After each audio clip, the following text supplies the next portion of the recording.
করে নাই। এর মধ্যে বিক্রি করে হলো, এর মধ্যে প্রমাণ হলো যে গায়ের জোরে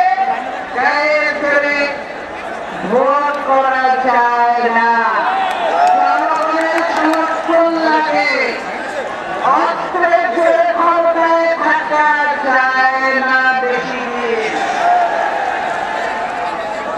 এই সরকার এখন ক্ষমতায় আছে জনগণের ভোটে নয়, অস্ত্রের জোরে ক্ষমতায় আছে। যৌথ অভিযানের নামে আজকে জনগণের উপর অত্যাচার চলছে, গুম করা হচ্ছে,